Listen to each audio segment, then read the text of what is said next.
next. Flex, the livest one in the section. With the runner, boy, you nigga, no question. You would run a motherfucker high stepping. Hey, you never had a big enough weapon. Motherfucker never learned your lesson. I'm an 88 pack nigga, woof. I'm an 88 pack nigga, woof. I mean, day walker, drink blood, fangs out, full moon, motherfucker, change like a hoe, nigga. I'm just a nigga from the hood, trying to stack a little cheddar for the money. Yeah, buddy. Yeah, buddy. Lightweight. Lightweight, baby. Drew Titan Bronx on deck. Shout out to the mighty LDBC. And it's time to bleed. It is Monkey Tuesday.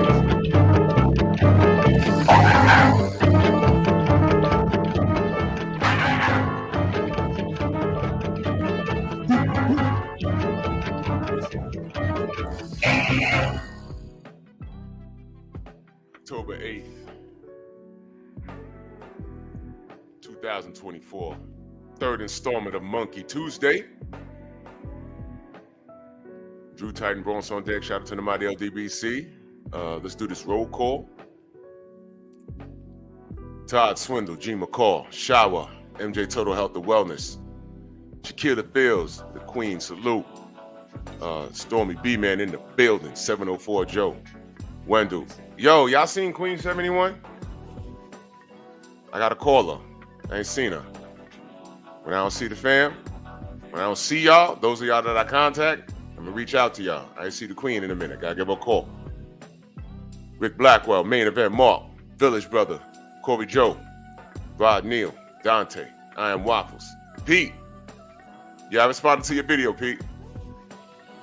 Steve O, what's going on? Michael Ray, Andrew Gray, boss. Mr. Shelton, Dale Spooley, Jamal Robertson, Real Spill Midwest Boxing Talk, Shemaine Callahan, the Blue Collar Guy, son of Tank. Salute, salute. So in the third installment of Monkey Tuesday, I have a question. I just want to know what's going on. 88 Sports Talk, salute. Copper, what's going on, Copper? Yeah. What's going on? It's my question. You know, what's going on? I mean, there's a lot of things I could have said in this meme, but y'all know I do things for a reason. I put memes for a reason. I just don't blindly put up stuff. It's a lot of thought when I do things. So I just said, you know, let me not trigger this silly algorithm because, you know, YouTube is on my coconuts, you know, and so you got to be careful what you say and what you write, and because I'm under the microscope, you know. Racists could put up all kinds of disrespectful things about a lot of people, and those videos be up for years before they, you know, they take them down. Mike Lowry, salute. TZ Frank, Young Abel, salute.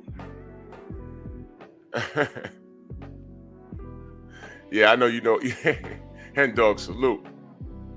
So when I'm asking what's going on,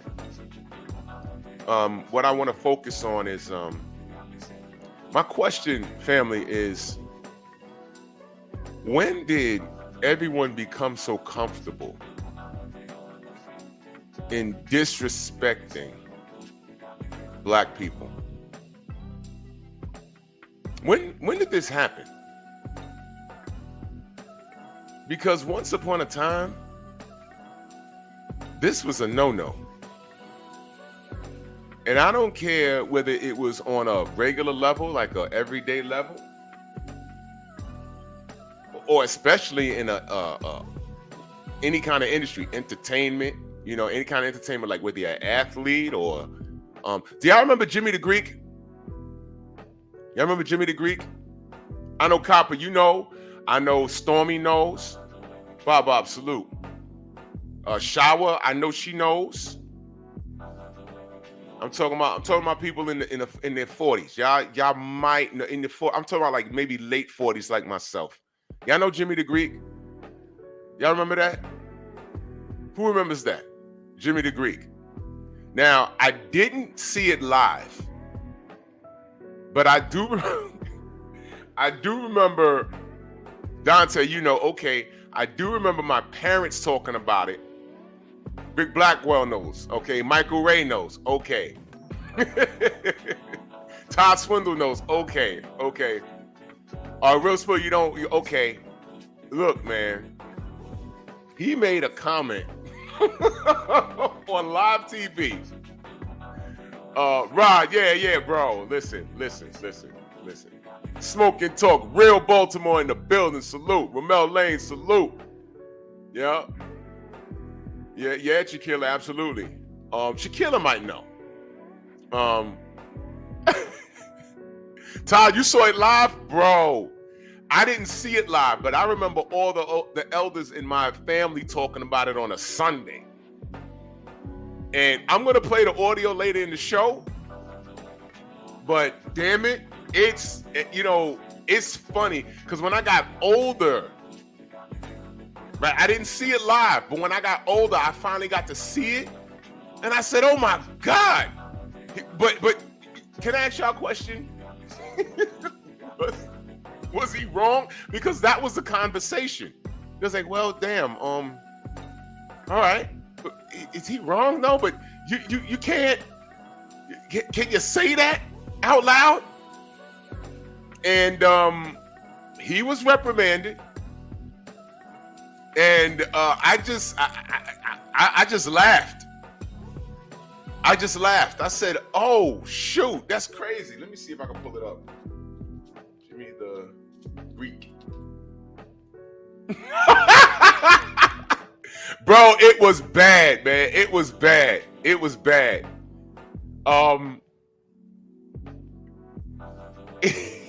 Man, what year was that? I was about maybe 12 or 13 when it happened. Let me see. I think this is it. Hold on. Because he said, now listen. All right, hold on. Because I got a couple of things I want to share with y'all. Yeah, that was also the end of Howard Cosell, too. Wait, hold on. And I need you guys to listen to this. This is crazy. But it was funny. I ain't even gonna lie to you. When I first heard it, I was like, yo. Hold on. Okay. All right, fair use, y'all. Fair use. This is Jimmy the Greek. Just Google if you don't know what he used to do, whatever, but he was in the sports. Yeah, he was in sports. Just listen to what he says. Pretty soon they're going to have to equalize it for the blacks, for the Greeks, the Jews, and for everybody. I mean, let's make it equal for everybody. And is it equal? What about in sports? Well, they've got everything. If they take over coaching like everybody wants them to, there's not going to be anything left for the white people. You heard that? He's talking about He's talking about black athletes. And once upon a time, it was unheard of for blacks to be head coaches.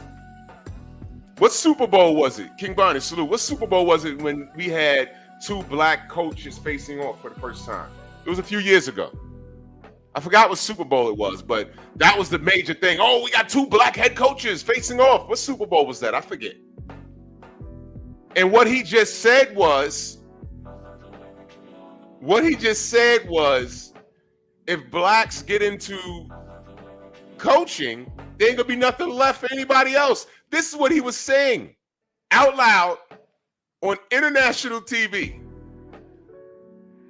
Listen, fair use. I mean, all the players are black. I mean, the only thing that the whites control is the coaching jobs. Now, I'm not being derogatory about it, but that's all that's left for them.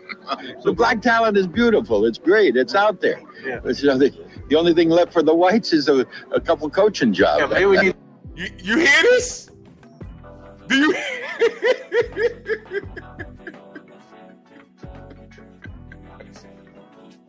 It was Colts and Bears? Yeah, I don't remember.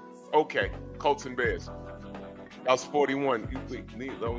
Okay, well, y'all know better than me. But he's saying this on international TV, y'all. And I remember the elders in my family laughing about this, like, yo, I can't believe he said this. And he said it out loud. I was like, yo, what the insecurities? And he's laughing about it, but is he keeping it a buck? Fair use? Need to get more black coaches, doesn't it? Oh, it's all right with me. Okay, well, I'm sure that they'll take over that pretty soon, too. All right. Did you hear that? But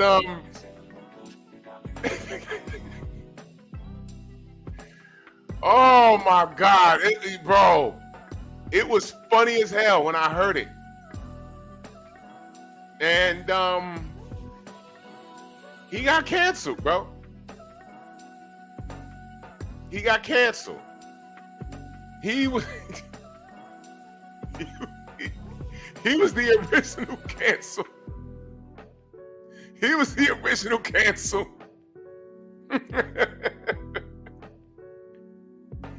He said the black athlete.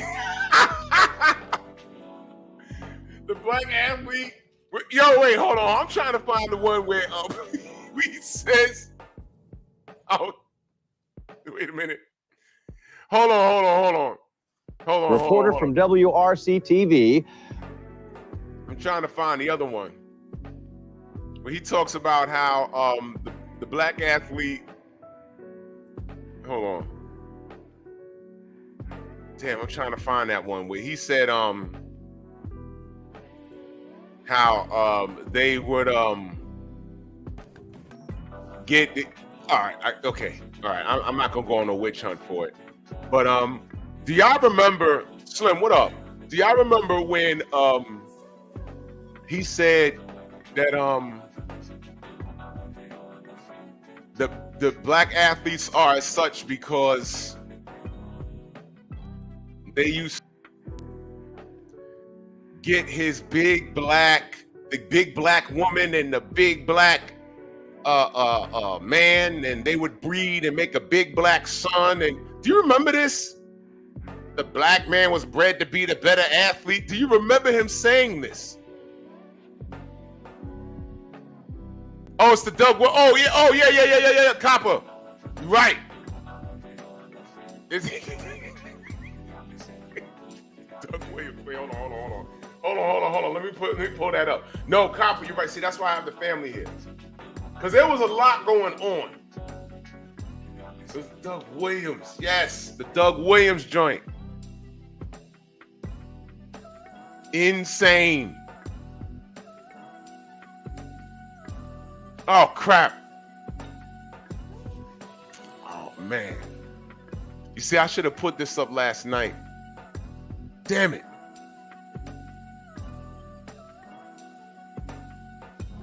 Oh, crap. Okay. No.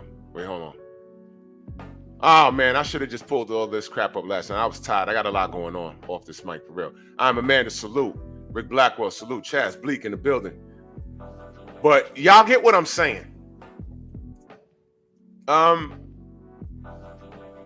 We are like this in all walks of life, not only athletics. We are kings, man. We've invented so many things that we take advantage of today. The cell phone to the traffic light to the stop sign. I mean, come on. Forget adding to this world. The first bones of human beings were discovered on which continent? Peter the Great, salute. And the fact that we're disrespected and downplayed and was put into such a systematic bind to the point where we're at each other's throats more than other people that disrespect us out loud. I'm asking what's going on. Manda Mansa Musa, salute. I'm asking what the hell's going on. Now look at that picture. Y'all understand what I'm saying? Once upon a time, if a jerk violated you by way of your ethnicity, by way of your race, you couldn't move, man. At all. That's exactly what he said, Mr. Shelton. Big black mamas get with big black daddies and they make big black babies and the blacks. And I was like, wow. Reef, salute. So I'm like, what's going on now? So you guys got to understand, when I see and hear these non-blacks walk around and openly play in our community space, I look around and I'm like, wait a minute. Super thug with me, but George Zimmerman is still alive. Super thug with people with boxing opinions on YouTube. Super thug. Cameron, salute. Super thug. But you see Ryan Garcia in the street, you trying to take a selfie with the kid. I don't get it. What's going on? And the only thing I can think of is you monkeys are well trained. Let me read something. You know, I waved that pamphlet, the Willie Lynch letter. Let me read the introduction. And I need you to just listen. The infamous Willie Lynch letter gives both African and Caucasian students and teachers some insight concerning, that's a key word, the brutal and inhumane psychology behind the African slave trade, the materialistic viewpoint of Southern plantation owners, that slavery was a business. And the victims of the shadow slavery were merely pawns in an economic game of debauchery, crossbreeding, interracial rape, and mental conditioning of a Negroid race they considered subhuman. Now, I'm not gonna read no more. ES, salute. Adewale M, salute.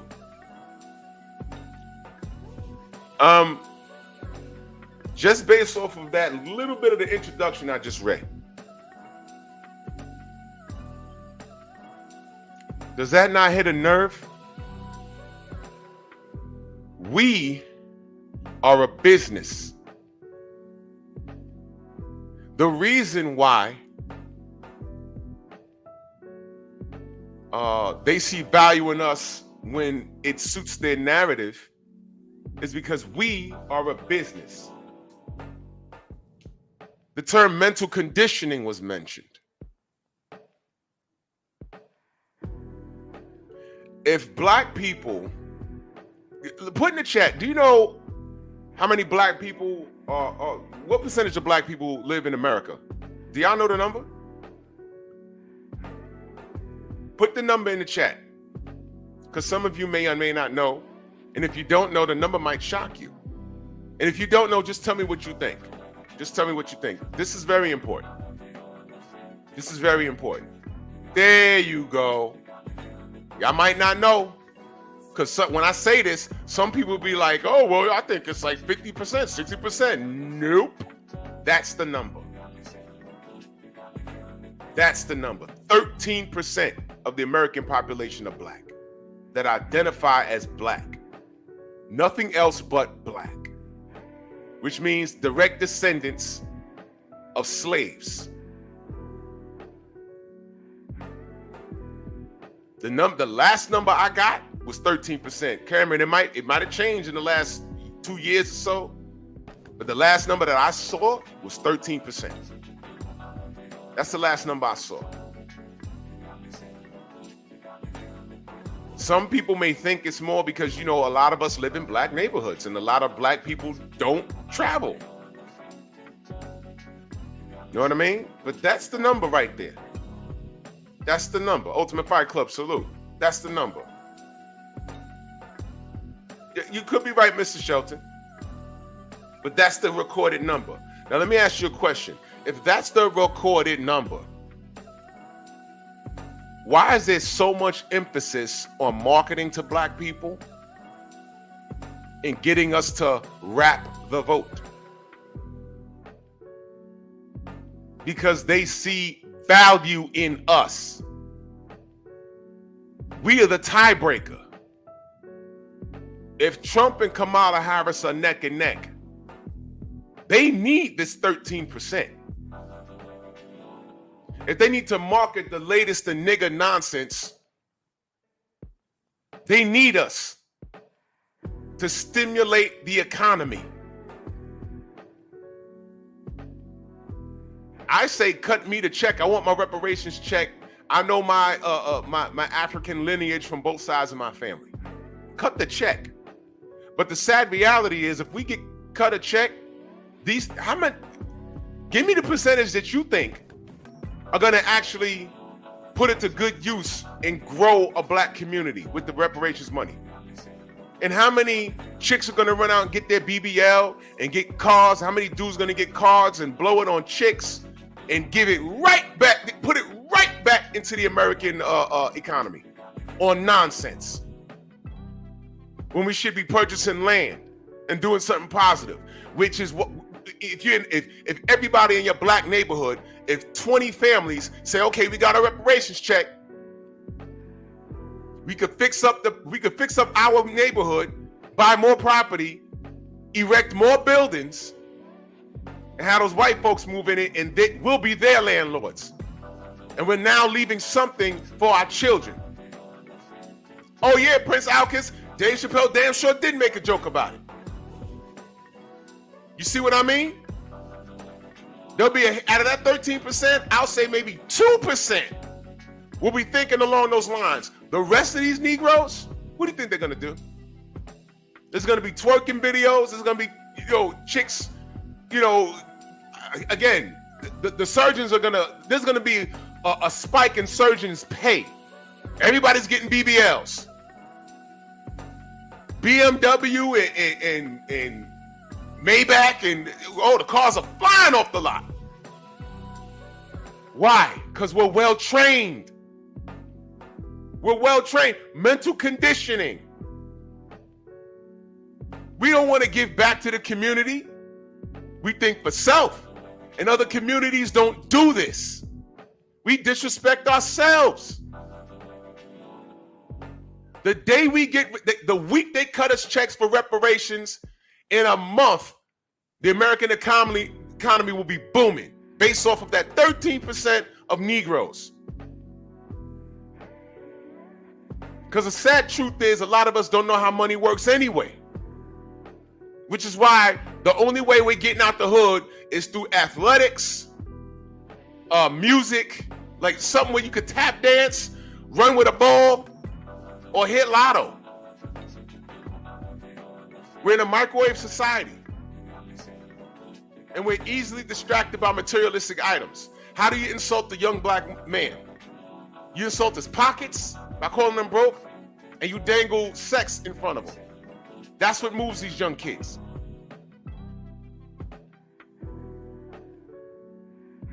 I read last night on Pep Talk, True Boxing Night, salute. I read last night on Pep Talk.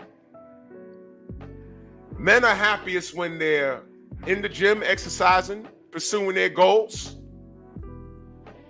and being productive. Men are not happy in their life when they're jacking off at 1,000 miles an hour drinking and smoking, and instead of handling their business, what do? They substitute that by going out on a bunch of dates with women that they don't care about, to occupy their time, to get that short-term sexual gratification. But I equate that to drug use. People that use drugs, the reason why they a lot, not all the reasons, but a lot of the reasons why they venture into drugs or alcoholism is because they're trying to escape the realities of life. They don't know what to do. So that downtime, they drink, they get drunk, or they get high. But when the high wears off, the problem is still there. Black Martial Arts Society, salute. I am Amanda. Anthony Bolton. Tay, good morning. It's all a front. It's all a front. And it's absolutely true. It's absolutely true. There's a lot of unproductive people. I know, True Boxing Night. I know. Florida's going through it right now, man. Florida's going through it. Florida's going through it. My pops just got back yesterday night from Florida. And he has multiple properties down there, and it's hurricane season, man, and it's bad stuff, man. So anyone that got family in the South, I know Mount Samusa was going through something. I know our brother JC is in Georgia. He was dealing with that. We got to pray for everybody down there, man. Yeah, Black Martial Arts Society, I know, bro. I hope you stacked up on canned goods, man. And what we should learn, Light-Eye salute, and what we should learn from this, just as a sidebar, when this is over, because y'all gonna get through this, what you learn from this is always have a hidden, I don't want to say bunker, because to get that, you gotta be wealthy to get a bunker, unless you're nice with construction, have a bunker, but you should have something hidden in the floor if you can, and just stack your canned goods and dry goods in there so that in the event that things get rough and your house gets blown over, that it's kind of like in the ground so no one can see it. So you can always go back there. People, it's famine. People go there and they're looking to survive. You know exactly where to go to get your canned goods. And throughout the year, you could just stack that area with canned goods and leave it in the floor so it's hidden. The lights go out, you put all your emergency stuff in there, your rotor light, your dry goods, your canned goods, Louis Hinton, salute. And when things get rough, the least you know is that you have some medical stuff down there, some canned goods, your can opener, leave about 2 can openers down there, keep one on your person. And, and help when you can. And this is where, being a good neighbor comes in, man. You know what I mean?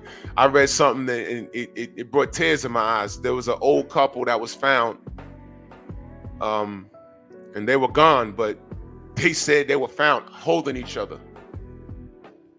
And I said, oh, man, I don't like stuff like that, man. That hurts, bro.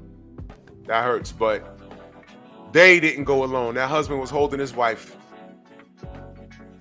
And, that's how we're supposed to be. That's how we're supposed to be. But, you go online and you see a lot of dysfunctional people that they immerse themselves in certain things. And I need you guys to understand this internet thing. When we say it's not real, let me be clear when I say it's not real. Most of the people that are online, super thug and,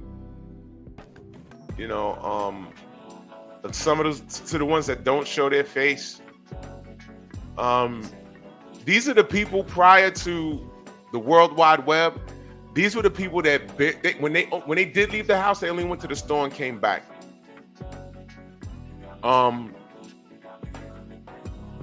The adults lived in their mama basement. They put their name on the milk and the orange juice. They were socially awkward. They didn't go out on dates. They were scared of people. So they stayed in the business. They stayed in the house, and they just didn't do anything. You know, they needed therapy. But now, you know, when you give those people access to the world by way of a computer, they can do and be anything. Going to Italy, watching a video on a tour of Italy is just as good as actually going to them. So they're satisfied. And once they realize they can do and say and be whoever they want to be online, that's what they do. So when I tell you, you guys, man, people have to qualify to talk to you about boxing. People have to qualify to talk to you as a person. This is why things like the LDBC meet and greet, this is why things like that are important. I see a lot of you guys, I see your pictures, whatever, but I look forward to meeting a lot of you people. This is why things are good. That's what it's about. Building relationships. Do y'all understand that? Building relationships. It's called the Lions Den Boxing Community. And we do more than boxing. It's a community. It's not a gang. It's a community. And this is what we do. And shout out to everybody that could make it. Shout out to the people that couldn't make it. But it's a community. It's not a gang. And we build. That's why it was amazing when a lot of you guys, well, not you guys in the chat, but some people that they do double dip. You won't see or hear them. Freedom's March, salute. Slim Hussein, salute. Main biker. Y'all seen all the hate videos when we came home and uploaded all of the videos about what a good time we had. And it's like we were black people having a good time. And when we were down there, we didn't talk about boxing. Even when Deontay pulled up, we didn't talk about boxing. We wasn't even talking about, if we did talk about boxing, it was like maybe 10 minutes. That's it, man. That's it. We were just getting to know each other and having a good time. That's it. And when you get home and you see all of the negative response videos by people that we don't deal with, didn't that like make you... I didn't scratch my head. I just said I knew this was coming because this is what... Now look at the picture. Look at the picture. Because that wasn't white people doing that to us. Hell, I didn't even see any Latin channels do that to us. Those were other black channels. And I said, I knew this was coming. I knew this was coming.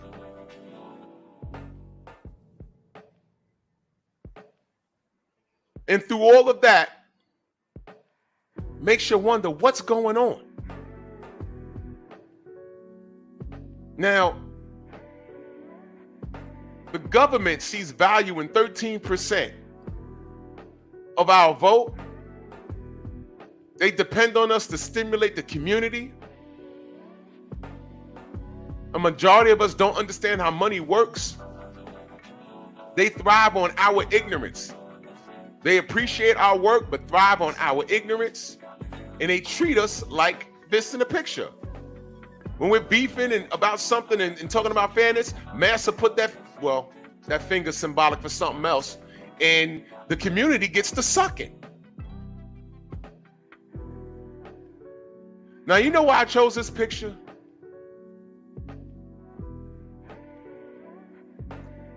You see the tattoos on his finger? Looks like a lion, right? And you see the tattoo on the other finger that looks like a cross and it's upside down, right? Antichrist, right? They're called lions, kings of the jungle, right? And that king of the jungle, the United States government, got that finger in that monkey mouth.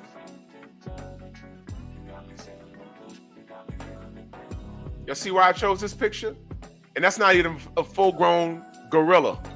That's not a full-grown gorilla. That's not a full-grown gorilla.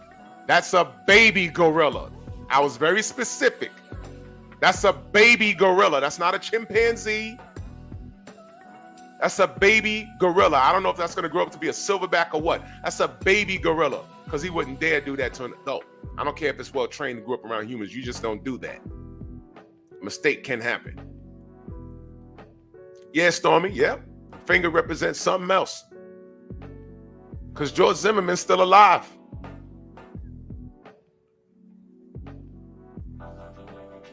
If there was a group running around on YouTube not too long ago, they claimed, because I never saw their faces, they never showed their face.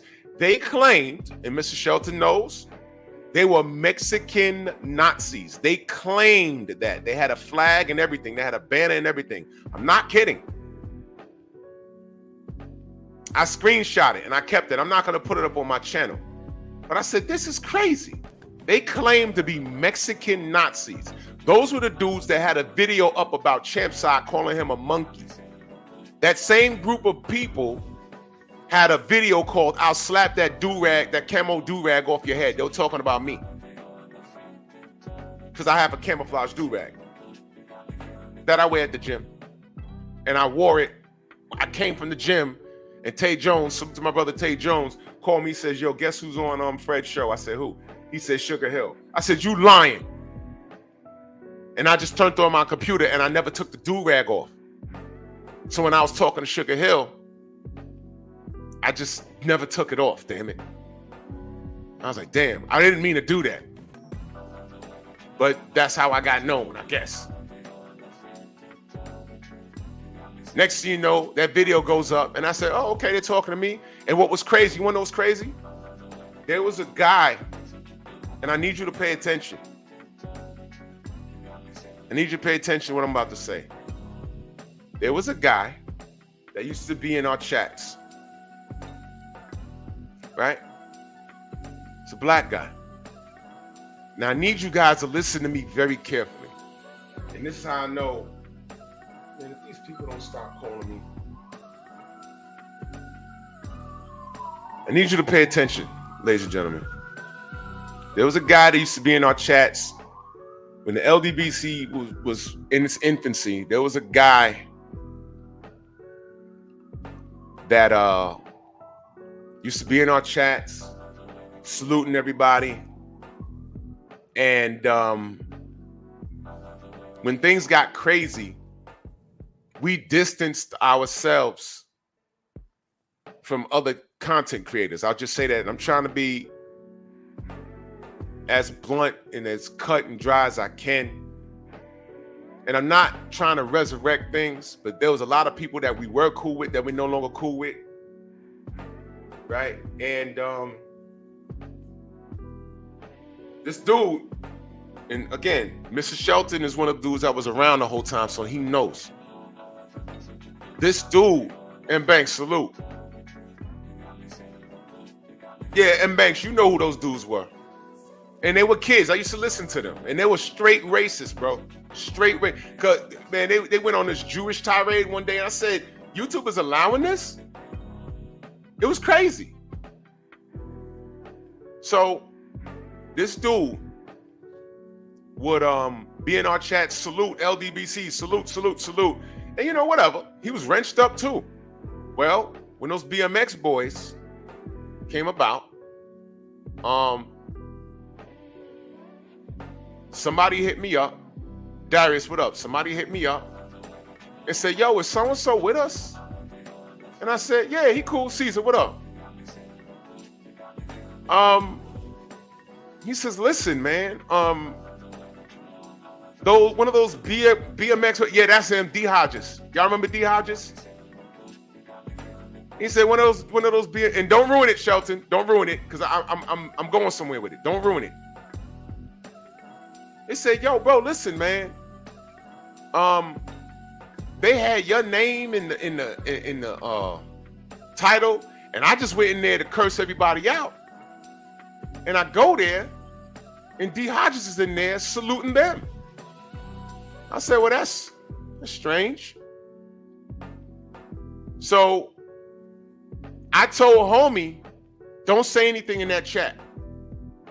He says, no, I was going to curse them out, but D Hodges is in there high-fiving and keying with them. I said, oh. So I left it alone until D Hodges came to my channel. And I said, D, listen, bro. And that I started saying this years ago. You need to check the temperature of the room. But don't tell me, because another dude told me this. Oh, well, I just there for the boxing talk. I said, well, first of all, those guys do videos with our names in the title, so they're really not talking about boxing. It's gonna be an hour long of them degrading us, and they don't even know us. So why are you there? It's not. Don't tell me it's boxing. So you're not there for boxing, bro. You're there to hear the gossip and laugh and I saw the screenshots, so I let him rock. I just let him know, don't do it again, and I kept it between him and I. Because at that time, I went live, there was only like 10 people in my live. I just said, bro, okay, fine, brother, fine, don't do it again. Well, he did it again. And y'all know how I do. He did it again, and when he showed up back to my live stream and told my salute, I took his wrench and I blocked him, and that was the end of it. I didn't speak to him ever again. A lot of other people followed suit. I spent time telling people behind the scenes, please don't make no, and Mr. Shelton can vouch for this. I said, don't respond to these dudes. Don't make no videos. Just block them and leave them alone. Don't deal with them. I spent more time trying to diffuse beef because I don't like beef in the public eye. When I do it, that means there was a breaking point. That means there was some crap going on for months or maybe a year. That's what I keep telling y'all. It's not like someone pissed me off an hour ago and then I jump on and do it. No, it's a building point. By the time I talk about it, it's been going on for a year, damn near. I've stopped more drama behind the scenes. But some monkeys love drama. They love it. So,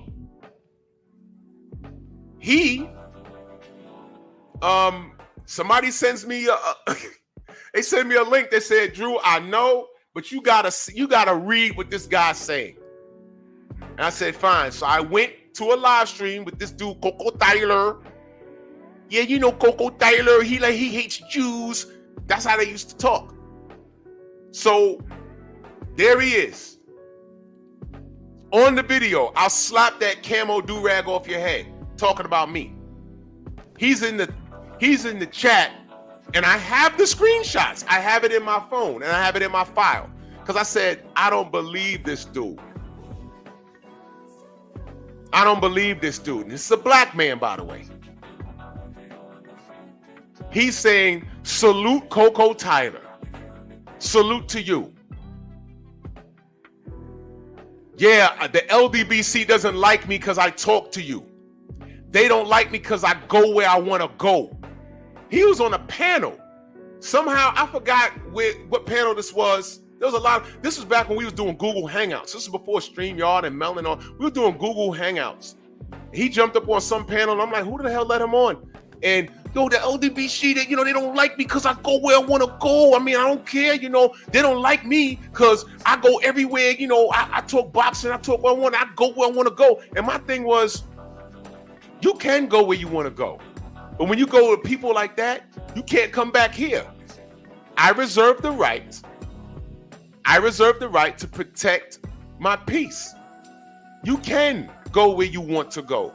But once you go to the enemy, once you go and hang around, what person is cool with you wants to hang around someone that attacks you because of your race? And you being of the same race, what makes you want to go associate with them? The dude had a problem, and I had no problem letting him go. Village, you remember that shit? Right, so I let him go. And then one day, Mr. Shelton texts me, says, yo, bro, you ain't gonna believe this. I said, what? He sent me a text. There goes D. Hodges with a fitted cap on and a MCM coat or whatever. And it said RIP. Oh, well, people die. But he was fairly young. Don't know how he passed. But you ready for this?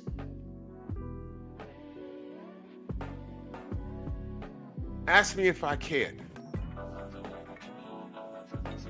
Go on and ask me. No. Rhetorical question. I didn't care. Because he went where he wanted to go. And as far as I'm concerned, he could go to hell. I said, oh, that's messed up. I'm sure he was a son, probably an uncle, or I don't know what he had going on. I didn't want to get to know him. By the time we started doing meetups, if he was a solid brother, I would have looked forward to meeting him. But once he did what he did, I just let him go. And he's running around with racists and you're black yourself? And all I did was ask him not to do that? So when he left this earth, do you think I cared? No. Stay away from me, though. Yeah, I heard he was an alcoholic. I heard he had a drug problem, too. I heard he admitted to having unprotected sex with a crackhead. That's what I heard. And I heard he did it on someone's panel. I was like, man, get that brother some help. And why am I bringing this up? How many times you heard me say I don't have time?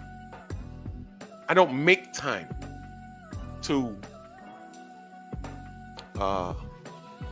entertain the foolishness. I don't make time to show pity or mercy for people that won't do the same for me. The 13%, I'm talking about the niggas in this country. In that 13%, I'm going to say a strong 10% are not united. Doesn't this feel like an uphill battle?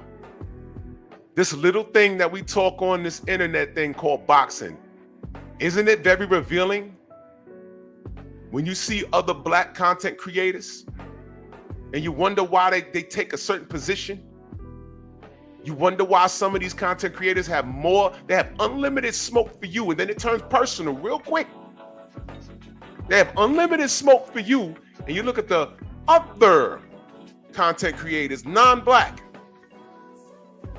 and then they're saying all kinds of covert racist stuff. But it's not covert to me. I see it for what it is. I'm like, oh, wow, they don't gonna check him? Why would they? No one's checked Tiafimo. Speaking of Tiafimo, he did it again. He did it again. Shout out to Aki TV. I watched his video. He did it again. Straight to Bud. You understand? Let me tell you something. The 90s, the 80s, and I know for sure the 70s, Teofimo Lopez wouldn't be safe walking the street. I know that. I don't know what type of time these kids are on today. Well, I know what type of time. They showed me. I got to stop saying that. I don't know what kind of time they're on. I do know. They showed me. They showed me in their behavior. They showed me in their style of dress. They showed me in how they treat me, the entire LDBC, other content creators. They showed me. They've shown me.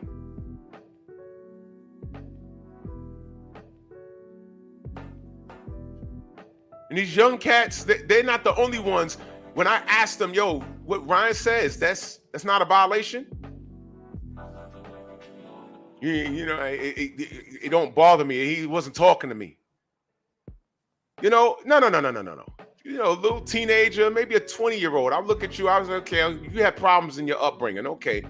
What's the excuse for a grown-ass man? When I tell you, and y'all know the old piece of crap that I'm talking about. When I told that old bastard, yo, man, you got people in your chat giving us you got them wrenched up and they've given us death threats, man. Death threats. And that response from that 50-plus-year-old bastard was, you never did that to me. Really? You call me when there's a problem.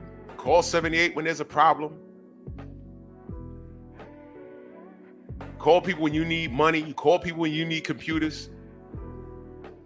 And then all I tell you is, hey, man, you got, people giving us death threats in your chat with wrenches, man. I'm just letting you know. You might not know, but I'm just letting you know. They ain't never did it to me. All right, dude. Okay. Okay.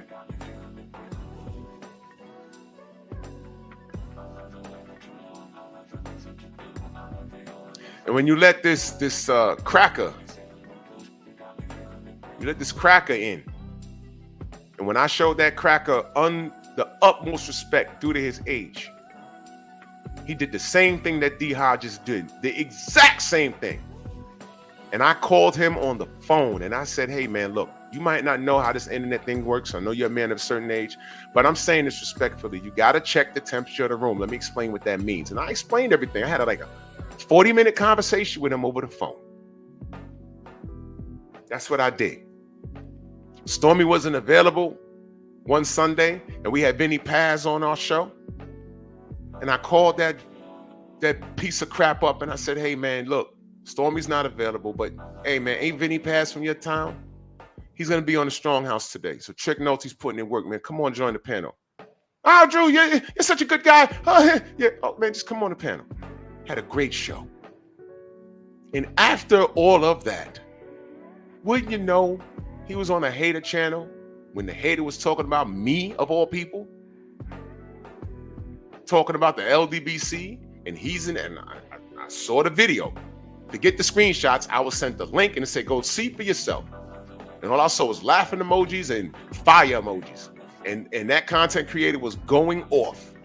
And I said, I just allowed this son of a bitch on my show to talk to Vinny Paz, and he was there the whole time. And I already told him about things like this. Well, you know what Drew did? I quietly let him go. I took his wrench and I blocked him. And y'all didn't know. Y'all didn't know. And he texted me when he figured it out. I already know what you did, but it's okay. I still got love for you. Didn't even respond to him because he was warned, and I showed him the utmost respect. And he was so in his feelings that when the UK troll, my other son in the UK, got to talking about me, I get a screenshot there. See, I got eyes everywhere. And I only tell the eyes, just send me it when it's important. They said, no, you got to see this. Now, I ain't spoken to that dude in literally a year and some change. There was no mention of him or nothing. And then what do I see? Dude is doing a video about me, and that bastard is in the chat. In a UK channel, by the way. Are you talking about DT? Are you talking about Drew Titan? He don't know shit about boxing anyway. Now, why are you over there talking about me? And I just quietly let you go. You've become the scorned ex-girlfriend. See what I mean? And this is a white man, y'all. So by then, he did that. And there was a bunch of things happening at the same time. I went live. And I did a live said why the LDBC has trust issues. That's what I was talking about.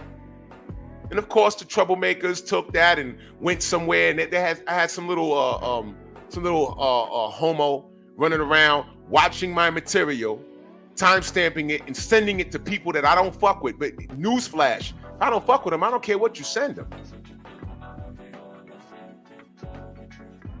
I ain't gotta fire hidden shots. I don't. So when I say what's going on, because here's the thing, outside of that cracker, there ain't nothing but a bunch of niggas doing this. Ain't nothing but a bunch of niggas doing this. Do you think I get online to argue with black people? Do you think that's what I want to do?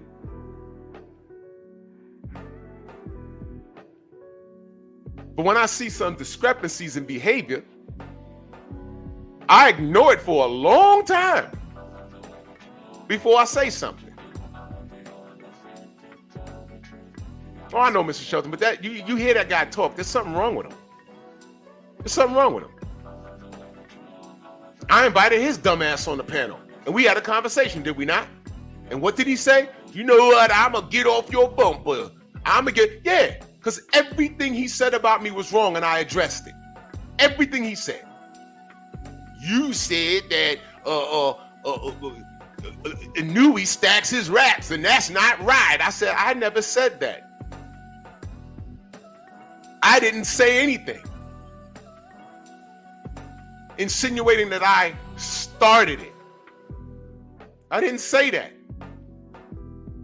Scooter said that. Scooter's team said that. And they had a whole press conference in Japan about that. And I spoke on that. And then I pointed it out. I said, holy shit, Inui does stack his rap.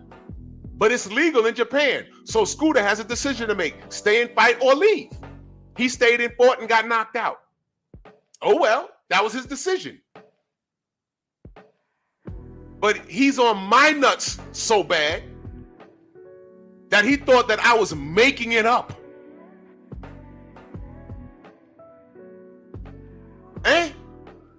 I said, it's something called a Google research. I say something, you don't believe it, research it. And if you find some contradicting information, do your video on that. If you want to do a video about me, the motherfucker had 13 videos about me. And then gets mad when I call him gay. I'm like, that's gay, man. What the hell's wrong with you? What is your obsession with me? Literally had stalkers on YouTube that referred to my physique. Men. These are men. Men. Now, I mentioned D. Hodges, right? Don't you know that wasn't the only dude that kicked the bucket talking about me or acting a certain way when I showed them respect? Y'all don't know about Would Stay Real? Don't know what was wrong with him. Never said anything to him. And I showed him respect by not responding to him. I went to his video like, what is this? This is my response to you, Titan. I'm like, how you was I talking to him? I said, man, you know what? I can't respond to every lunatic. I got shit to do. I got shit to do. I'm not responding to this crap. And I never did. And then one of the sisters hit me up on the gram right before I went out to Wilder Fury 3 in Vegas. She hit me up on the gram and said, you got to see this. I said, what is this? She said, it's your stalker. I said, I don't want to give him no views. She says, no, you need to look at this and read the comment section. So I went. And some dude is narrating in the video and I'm reading the comment section. The first thing I noticed was there was about 20 people there that I blocked. And again, he was friends with open racists on YouTube that hung around him because he was one of the good niggas. There's some dude, Mexican chugger, notorious racist. There was some British dude, notorious. All of those dudes were his friends. And I'm looking like, what's going on here? And then I'm seeing the RIPs. I'm like, oh no. What happened? And then I scrolled down and some girl there, I'm not going to say her name. She said, for those of you that know my dad, thank you for your support. He was very sick. He was a brittle diabetic. Don't you know, almost every video he did about me, he referred to my physique and said I was on steroids and everything else. Never responded to him. I didn't need to because he sounded nuts. So you're worried about my physique. And you're a brittle diabetic. How about you could have hit me up behind the scenes, brother? Ain't got nothing to do with my boxing opinion. You can hit me up and ask for a diet plan. I'm no dietitian, but I referred you to Blu-ray. I referred you to Hard Body JTmo. I'd have told you to see a doctor and see what you can do in the gym. Just because we don't have an agreement on the boxing opinion, that don't mean I want you to die. I might want you away from me. But you see this? I'm on here trying to build relationships. He wasn't. And he went to the grave with that. And his daughter probably didn't know what he was doing online.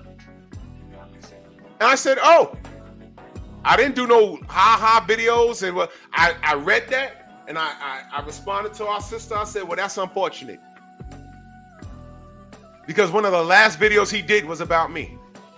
I think it was. The last videos he did was about me. And then I got that news like a week later. But one of the last videos he did was about me. So he literally went to his grave thinking about me. One of the last things he did in life was talk about me. Isn't that ridiculous? How many times I told y'all I'm not the athlete? Why are y'all talking about me? What's wrong with y'all? Whatever. So that's two. I see a pattern. Remember when I tell y'all sometimes you don't have to lift a finger? Like Bud's lifting? Remember when I said that? Remember when I said a lot of dudes be out here worried about the wrong ish? Remember when I said that? Count your blessings. Why are you worried about what other people do? If you don't like what they're saying, you have options, but all of them involve you not listening to them.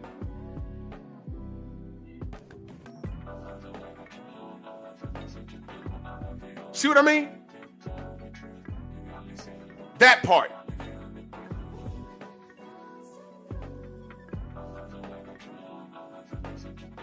%13 of us in this country. To me, that's a low number. And we can't get along? Fine.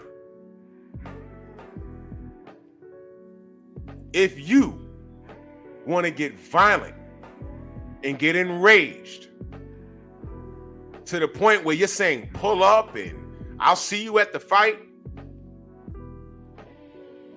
your ass need to get off the internet, man. Because trust and believe, to me, it's not that serious.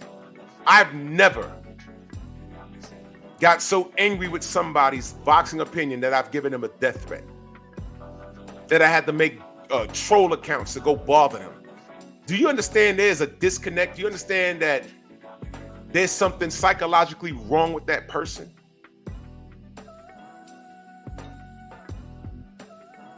And I'm gonna tell you what else is sick. When a person has to make a response videos to a bunch of black people meeting in the city, having a good time. And we weren't even talking to any of these guys. We don't deal with any of these guys and girls. When they have to make a response video that's all negative about it, with a bunch of black people having a good time. What's even more disturbing is the 20 people that be in the chat. Steve L, salute. That's more disturbing. That's more disturbing. And y'all need to see this. Why? Because it's further proof. It's further proof that we're done. Out of that 13%, I'm going to say only 2 to 3% are real. Only 2 to 3% are real. The rest are not.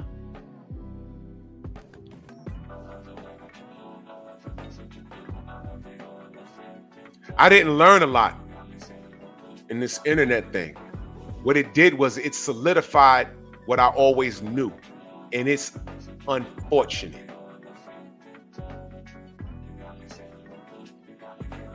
All of that back and forth that the Bud fans and Arrow fans was going through, I've seen panels turn into full-blown death threats, and I'm like, man, I just pick Arrow to win, but I don't hate Bud. What the hell is this? Bud said some fugazi stuff, but I was like, come on. We got to dial it back, man. We got to dial it back. Because you know what happened when they faced off? When I saw it, and I saw it with my own 2 eyes, I was there. They gave each other a pound and a hug. And I said, that's respect right there.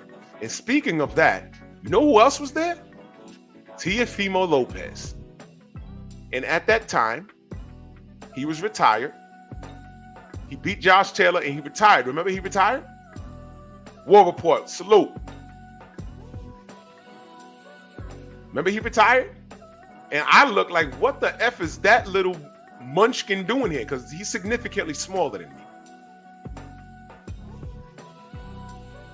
And this is after he said what he said about black fighters. What made him comfortable to walk into the Bud and Arrow presser? Now, I know why I kept, and Tay Jones was with me. I know why I kept my cool, because I'm doing content for my supporters, and I don't want to ruin any credentials moving further. I didn't want to ruin it.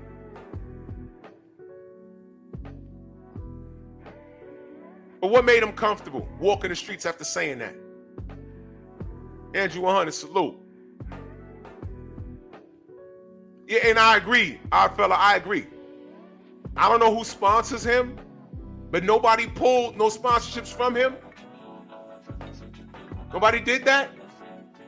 When did it become okay to disrespect our community? When did that fly?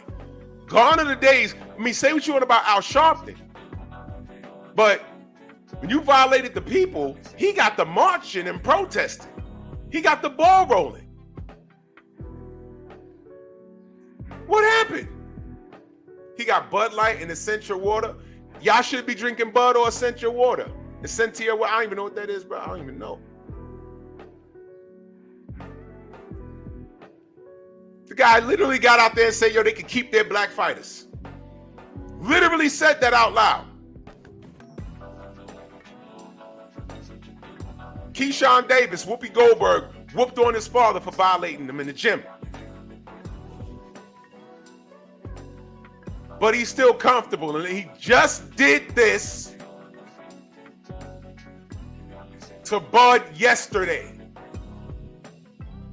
So he got 10 toes down on it. How y'all feel? How y'all feel? There's nobody out here making him feel uncomfortable. Ain't nobody in this Twitter that I know of threatening him.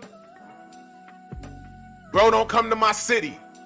Bro, I'm gonna take your head off when I see you. F you, your dad, and I'm gonna throat poke your baby mama. I'm gonna make you get better dental work because I'm gonna knock your teeth out with a hammer. Tell your pops to watch his back. I just saw him, da-da-da-da-da. Oh, I know where you live. All of those things that's done to us, because everything I said has been done to us. No smoke for Teofimo Lopez. And he is out here hating on Bud. Remember that? Oh, BFDB, I know where you live. I'm gonna come to Texas. You out here hating on Bud. How many death threats does BFDB get for hating on Bud? But y'all well trained. Y'all well trained. Let me read this one more time. The materialistic viewpoint of Southern plantation owners that slavery was a business and the victims of chattel slavery were merely pawns in an economic game of debauchery, crossbreeding, interracial rape, and mental conditioning. When I do that, I do it for a reason. Of a Negroid race considered subhuman. We are not even human to them. We are still subhuman, used for a purpose. The purpose of stimulating an economy, the purpose of a vote. We are business to them. The racism is still there.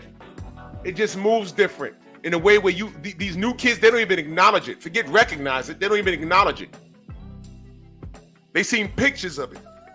And they said that's not happening now, so therefore it doesn't exist. Now look at the baby gorilla with the finger in his mouth.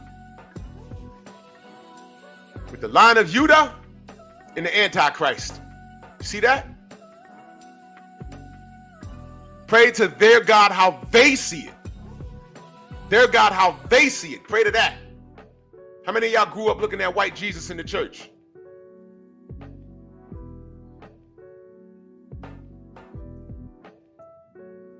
Blunt Sports, what are you asking me? If you just came in here and you don't know what I'm talking about, relax, because I don't even know what you're asking me.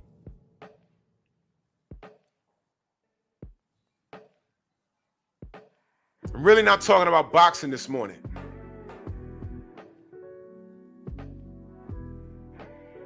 We are a business to them.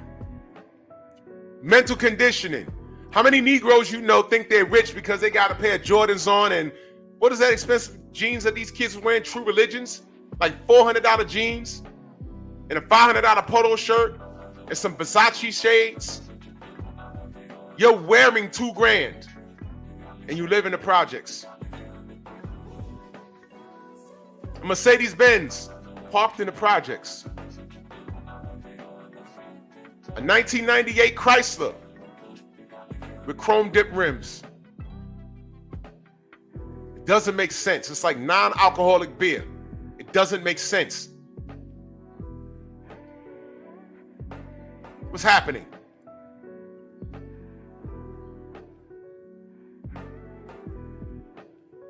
How much do Amari jeans cost, Press? Because I don't know. I'm asking. How much do Amari jeans, Amiri, I'm sorry, I'm saying it wrong. Amiri for the jeans, how much do those cost?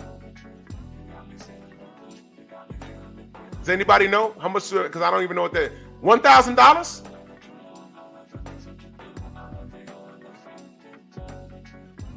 Press, do you own a pair of Amiri jeans? Jesus Christ, $1,000 for a pair of jeans. You own a pair?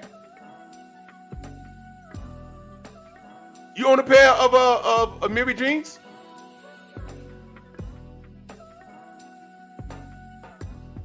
Yes? Yes or no? Who owns a pair of Amiri jeans?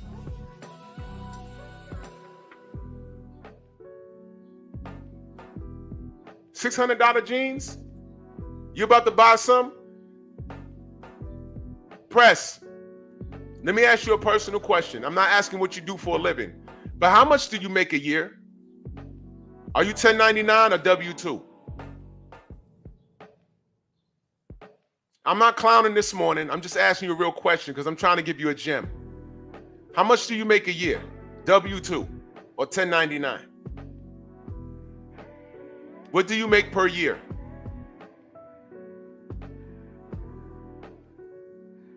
Okay, you're W-2. What do you make per year? Because I know you're young. I don't expect you to be making like super duper bread. You're becoming the best version of yourself. You're in your life as far as revenue is in its infancy.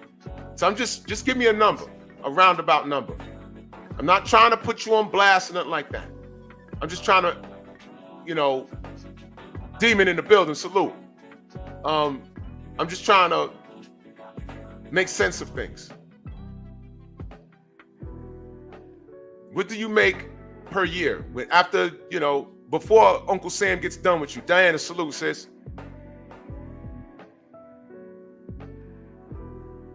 Dang, father, what's good? Just give me a roundabout. What you make a year? You make less than 30 grand. Can I ask you a question, Press? And I'm being serious, all right? You say around less than 30, so I'm gonna say about 29,000. It'll be 28,000 if you buy those pair of jeans. Why would you do that, young man? Why would you do that, brother?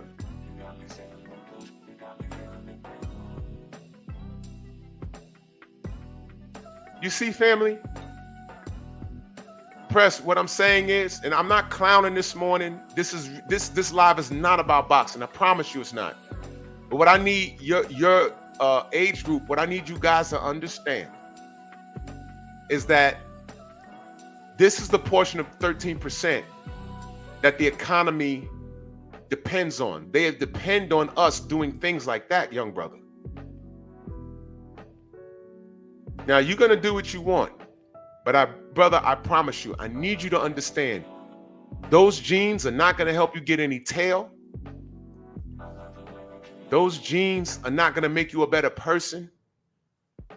You could take that same grand and get to know a stock option that you could probably make money in. You could buy multiple pairs of jeans. Press, you can't tell me you don't spend your money recklessly, because that's a reckless purchase when you're making less than 30,000 a year, brother.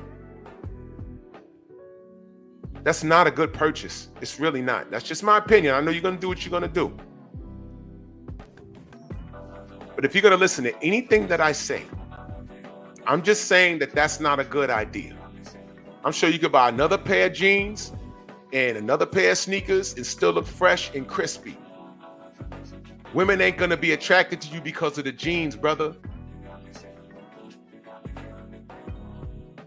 They're not going to be attracted to you. And watch this. I need you to pay attention, Press. If a chick is going to be, and I'm talking to you like that because you know, you're out and about. You're outside. You're probably in the club, or, you know, you're hanging with friends or whatever. And that's how young men compete. That's how y'all catch the eye. When girls walk up to you, they look you up and down to see what you got. I'm telling you, the women that are attracted to you because of $1,000 pair of jeans, those ain't the chicks you want around you. Because now you're giving them the idea that you got it like that. Under $30,000 a year, young brother, you ain't got it like that. And I'm not disrespecting you because you're young. But why would you be wearing a pair of $1,000 jeans and you make under 30 grand a year, young brother? The two don't match. I make 6 figures. I'm not wearing it. I would never. Let me tell you about the Jordan conversation back when the first Jordans came out. The first ones. I said, Dad, I want to get a pair of Jordans. He said, all right. Beat me on the basketball court. That was the end of that. Because I already knew what was going to happen. The first pair of Jordans came out when I was, I want to say, 13 years old. I ain't have no man strength. And I didn't hit a growth spurt yet. I was like 5'6". My pops looked at me and said, okay, how much are those? Really? I'll tell you what. Beat me on the basketball court. And he stared at me. I already knew what was going to happen. There goes that. Until this day, I never bought a pair of Jordans. And we laugh about that. We was laughing about that this morning. Every time Michael Jordan comes on the TV, we sitting there, he look at me, I just start cracking up.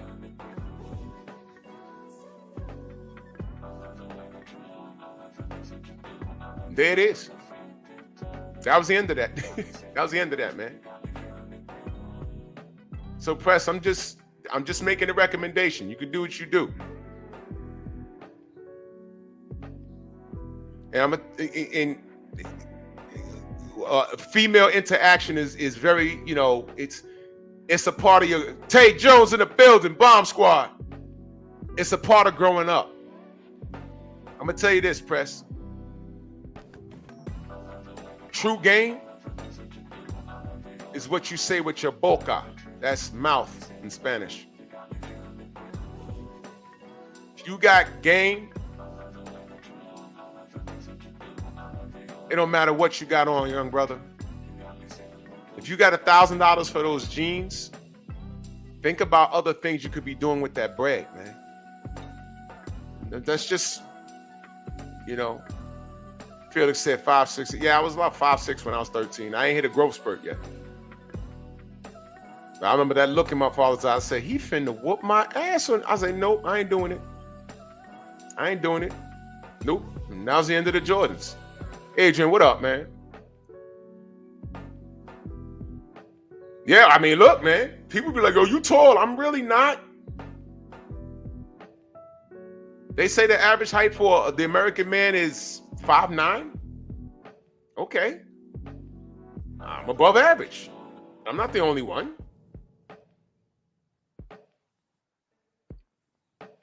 It's just what it is. But yeah, man. The American economy depends on us to move a certain way. And all I'm saying is we ain't got to be that way. Now, to the young brother Press, I know we go back and forth and stuff, but that's boxing. I could differentiate the truth, too. Press also pulls up on Pep Talk, y'all. What I've also learned is that, and I'm not perfect, and I tell y'all that all the time. I've learned, one thing I have learned with our people is that we have to exercise patience because some of us just legitimately don't know. They don't know. Y'all don't remember when Press, you know, and I clown around a lot. We roast each other a lot, and that's fine. But the young brother did say his relationship with his father is a bit estranged. I'm not clowning this morning. So when a young cat, and there was another brother that had an estranged relationship. So when you have that going on, young men normally attach to things that where they would need guidance. They're literally sitting in a car and they don't know how to work the car. If you're taking someone out to learn how to, if you're taking someone out to first drive a car their first time, you are not putting them in a Lamborghini on a New York City street. Oh, Tay, absolutely, brother. I need to see that. I need to see that. If you're taking your kid out for driving lessons and he or she is like 13, 14, you say, okay, I'm gonna teach you how to drive so you can get your junior driver's license. And you're in my city, you don't put them in a Lamborghini as their first to lose their virginity in driving. You don't break the walls on that. You know why? First of all, it's stick shift. That's number one. Number two, that car is too powerful. They're gonna hit the gas after they get out the parking spot and making it. And what do you do? What happens when you teaching people how to work stick? The car shut off like 40 times. Then when they get the hang of that, they hit that open block, they tap that gas, boom! They're gonna kill themselves and you. So this is why the youth needs guidance. Single ladies, if your child don't have a biological father for whatever reason, get him involved, take him to church, get him in men's group. Find all kinds of men's group. You need to get him some male influence and do that for years. So by the time he gets a certain age, there's things that he'll be doing second nature that men do. A light bulb blows out in the house, instinctively he fixes it. If there's like a loose cabinet shelf and, oh, okay, that screw's coming out, let me grab a pair of pliers and do it real quick. Instinctively. There's things that he should be doing instinctively as a man. Okay, I'm a certain age, I gotta go get a job. Okay, this is a dead-end job, I gotta get better, I gotta move forward. Okay, instinctively. And by the time they reach their mid-30s, late 30s, 40s, they become the best version of themselves. And now they're a man. And trust me, young men, women will notice you. They see success in you. What did I say earlier? Men are happiest when they're doing what? When they're being productive, lifting weights, becoming the best version of themselves, taking care of their finances. Women sense when you're responsible. And then you can shift through it. She's looking at me saying, oh, he'd be a good baby daddy. No. I'm looking for the woman that says he'd make a good husband. And then you can sit down and pick from the litter. Yeah, I make a good husband. Will you make a good wife? What do you bring to the table? Oh, I'm sorry, you don't like how that's said? Okay, you see what I'm doing here. You see what I'm accomplishing. Okay, I have all of this. I have my own home, I have my own car. All right, I ain't the richest person in the world, but I'm far from broke. My ribs ain't touching. My pantry's full, my freezer's full, my refrigerator's full. My middle credit score's in the high 700s, almost 8. And I'm doing the damn thing. So I have what I need right now. I'm willing to let you into my world, but I need to know, how do you add to it? Go.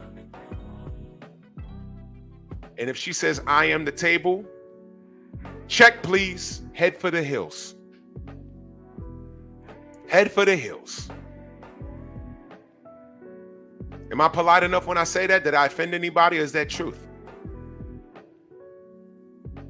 What you don't do is when you're in your early stages in your life, and because you want to keep up with the Joneses and look like the rest of the neighborhood, you buy $1,000 pair of jeans and you make under 30 racks a month. Press, please, brother, I would recommend you not do that. Learn the stock market, learn about minor investments. Everything's online. We didn't have that when I was growing up. I had to go to the library and read newspapers. It was exhausting. You have a cell phone, brother. You can look up how stocks work. I wouldn't. I'm not telling you what to do, but I wouldn't purchase a pair of $1,000 jeans. I would never do that. I wouldn't do it now, and I can afford to do it. I would never do that. TD Harden, salute to you, good brother. That super chat. He said, I drove through 4 boroughs, definitely not in NY. No, not with a Lamborghini. Your front end will be destroyed. I mean, do what you want, brother, but I appreciate you listening. I appreciate you listening. That's why I keep him around, because I see hope. I see hope. And I'm just going to touch on this for a reason. Press, how I'm talking to you now, this is me.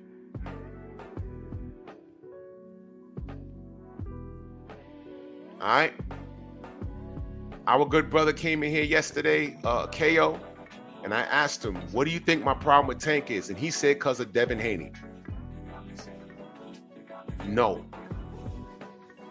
No.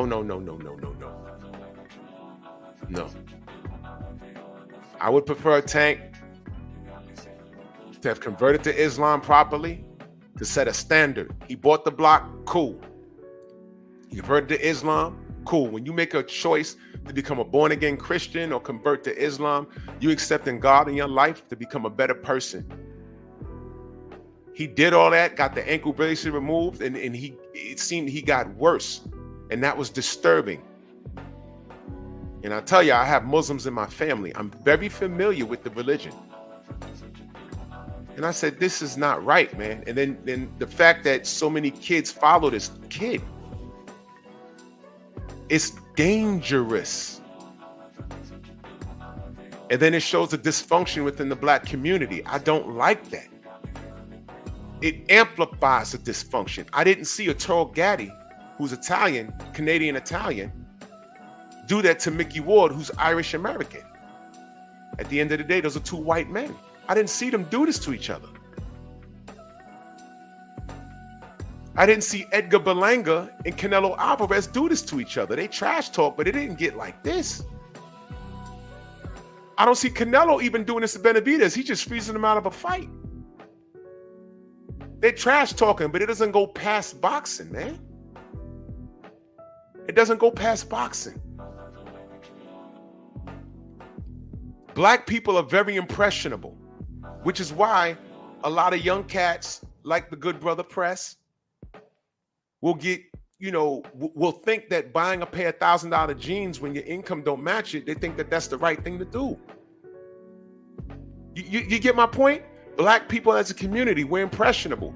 That's why they need our votes, because we're always the tiebreaker. There's only 13% of us in this country. We're the tiebreaker, y'all. That's why if we hold our vote, we could literally move mountains. If we get reparations and we do what we're supposed to do, we could literally move mountains. They're going to start making laws to fuck us up. They'll invent stuff.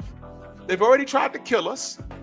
Cops shooting us and getting exonerated. All kinds of weird stuff. We're still here. Did y'all see that old video about selling to the Negro?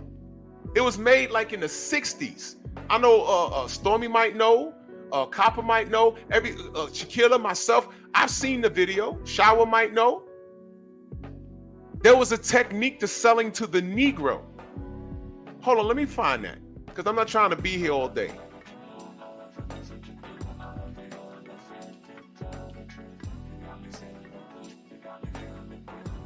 It's a whole damn video. Bro, here it is. I'm just gonna let you hear it.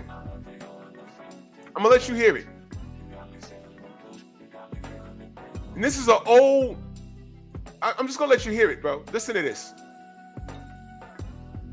Fair use. Listen to this. Listen.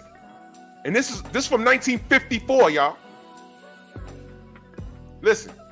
Here is what sales psychologists have to say about selling to the Negro. The secret of selling to the Negro is expressed in one word. That word is recognition. Now, there's nothing unusual about that. People want to be recognized. Stop right there. You heard that? Recognition. We want to be recognized. You could be the ugliest dude. You could look like this monkey in this baby gorilla in this picture. You could dead ass look like him. But if you got on a pair of jeans and Jordans and, you know, some shallow women will look past that. You see what I'm talking about? So recognition. And this is from 1954, y'all. Let me play some more. They need recognition. That's They need recognition. You see what I mean? basic in all of us. But perhaps because he's had so little of it, the Negro needs even more. You hear that? Because he's had so little of it, the Negro needs more. You see? This is 1954, y'all. He needs to feel important and appreciated. This need is a very real and important one. It shows up even in many of the Negro's shopping habits. Anyone who sells or wants to sell to the Negro customer should know about some of these habits. 3 habits in particular play a big part in every sales transaction. To begin with, most Negroes buy by brand. Most Negroes buy by brand. 1954, y'all. They ask for products by name. They're quick to turn down off-brands. Buying by brand. That's the first important Negro buying habit. Wow. Buying by brand. That's the first important Negro habit. I'm not going to go any further with this because I don't want to be here all day. Do you hear that? Do y'all hear that? Now let me say this.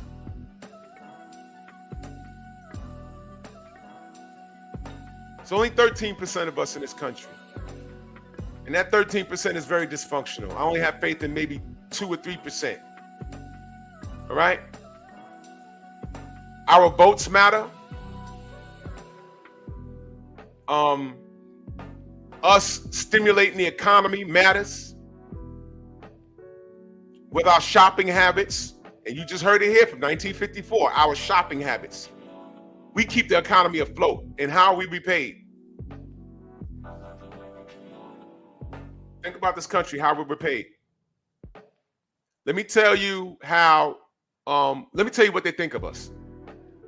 When they want to get us to the polls, the last thing that the last thing that I saw, I'm gonna work backwards. I don't care if you're a Democrat or Republican or independent. I'm just making this statement. I need you to understand what's being said. Just listen. Kamala Harris ran out and got Meg Thee Stallion, and they were on stage twerking for Kamala. Putting your politics aside, I don't care who you're voting for, but I want you to understand the marketing behind that. The marketing behind that.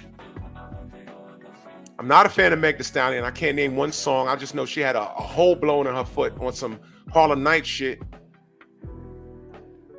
She said, "Come on, sucker," and he shot her. He goes to jail. But my point is, they ran out and got her to twerk for Kamala.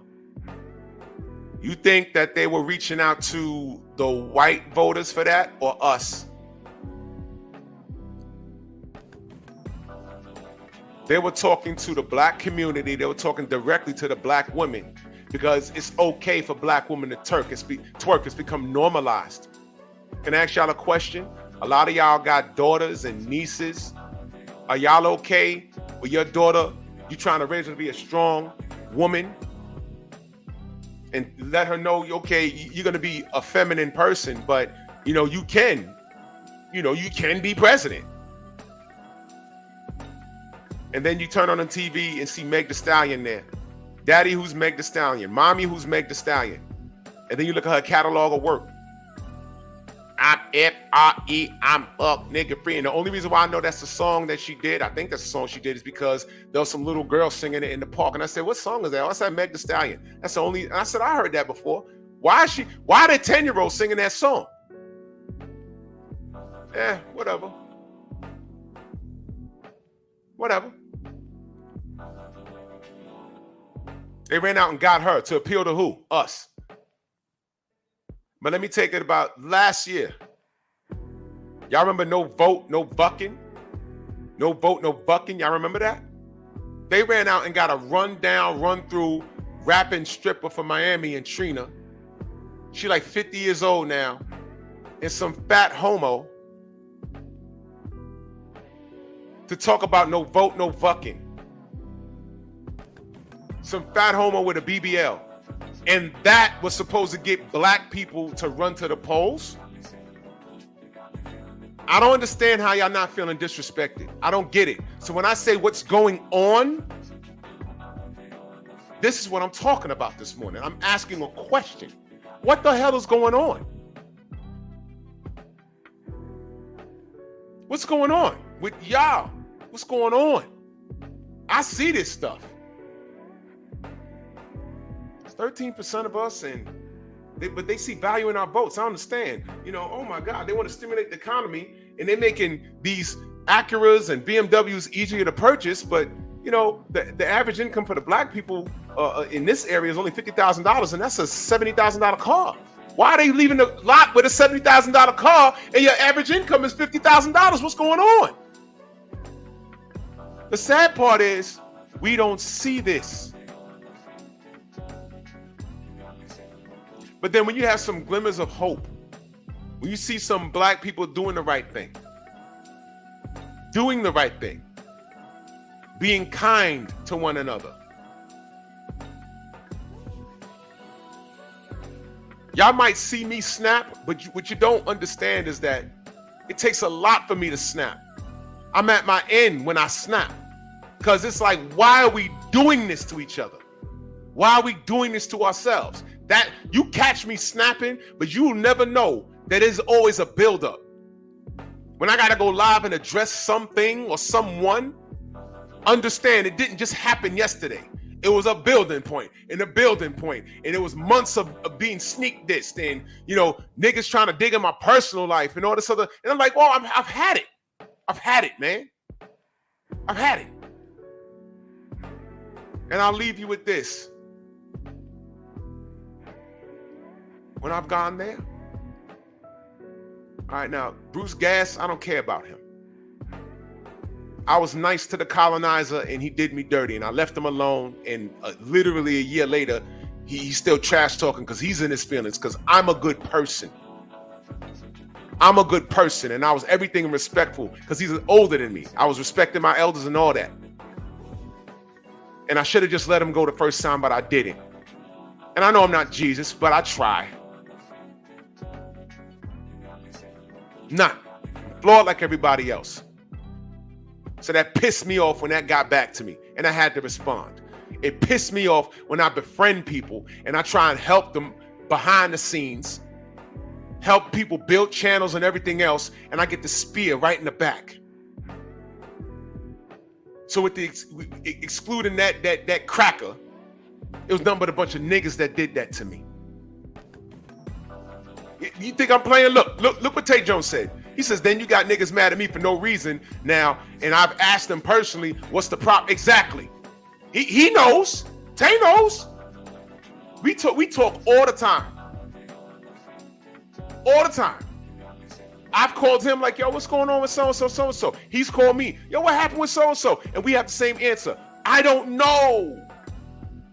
I don't know. What happened? And it goes back to what I was saying. Some of these guys, look, I mentioned D. Hodges. He was an alcoholic. I heard that. And I heard he used to smoke crack. I can't confirm it, but I heard it came out of his mouth. That's what I heard. All right? Some of these guys are closet racists. Some of these guys like Bruce, they just think that they can do things like that because that's how they've been doing it.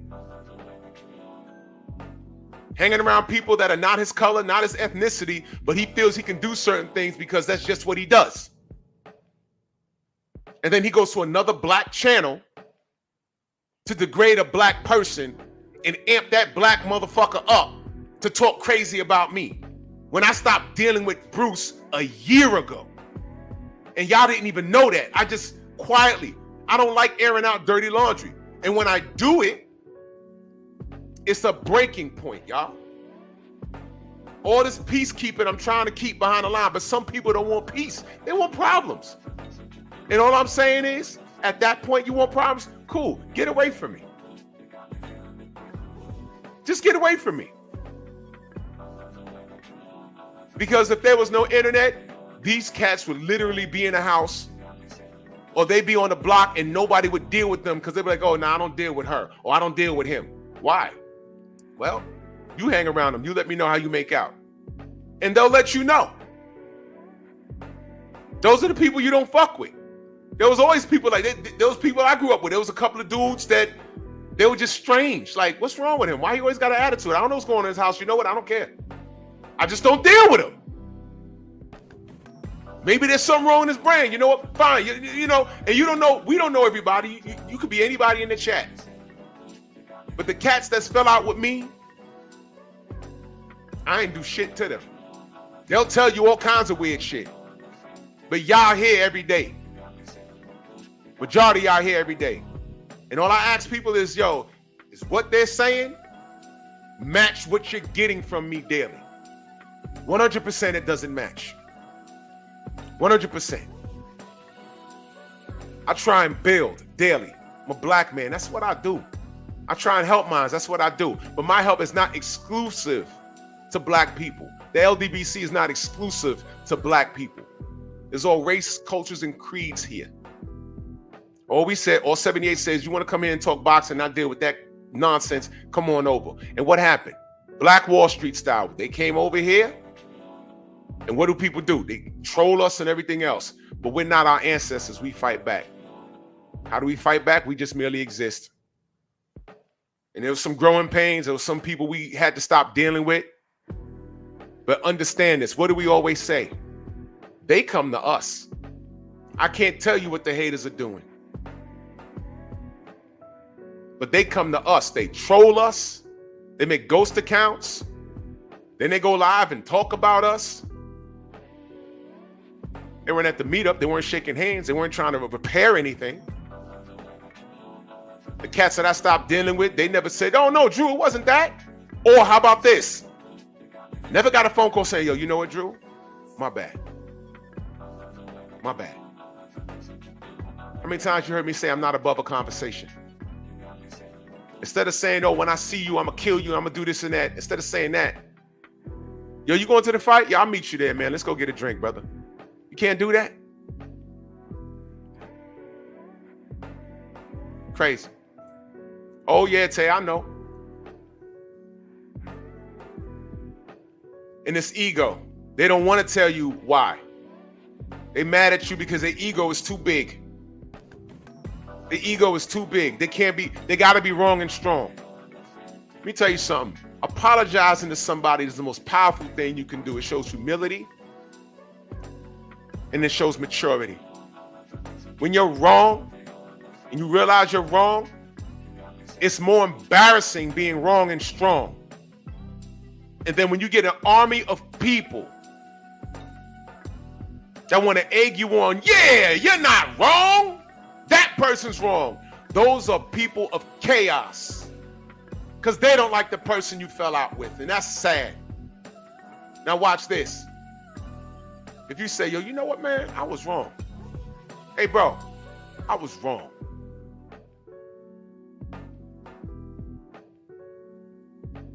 Those same people that were egging you on, they're going to vanish. What did you hear me say on my airwaves yesterday? I prefer quality, not quantity. I'd rather have 500 solid people than 5,000 fugazi people because you're going to upset somebody down the line. Everything is okay till it's not okay. Everything is okay until You talk about a fighter and you say, hey man, I don't think this guy's gonna beat this guy. Oh, what you talking about? I thought you was cool. Well, why are you so mad? Oh, he's from my town. So what? I'm just talking boxing, man. Oh, F you. Huh? Yo, it gets like that on here. Okay, this guy's mad at me now. What happened? It's that immature.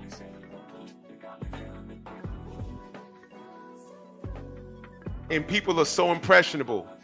When you're impressionable for the wrong reasons, you're just immature. You know what I mean? So I'm not gonna, I actually want to go over to 78's cooking, and he's cooking on the buffoonery, and it's refreshing. I don't know what my brothers and sisters are doing, like daily, but it's refreshing to see that when we put up our live streams of what we're talking about, we're always talking about the same thing. Roundabout, and it's always deeper than boxing. So we're gonna go to the General's channel right now. Thank you for listening. Salute to you, press. I know we go back and forth, but understand, brother, this is all love. That's why I keep you around. I'm rough on you, but it's out of love, man. I'm dead serious. I don't like the direction of the youth, and if I could do anything on this mic to help my community, I'm going to do it. I'm going to do it. So salute to everybody in the Venmo, the Zelda, Cash App, the Super Chat. Wait, real quick. Let me put the link to this. I'm going to put the link to this. Yo, y'all. Pete. This is the link to the video I was playing. I'm going to pin this. Please go watch this video. So it's a longer one, but this one is only like 2 minutes. Listen to what he says. It's 1954, y'all. It's disturbing, and it applies to today. Salute to y'all, man. Let's go to the General. He's cooking right now. Take it gently, man. Love each other. Bronx on deck. Move! Why are you gay? Who says I'm gay? You are gay.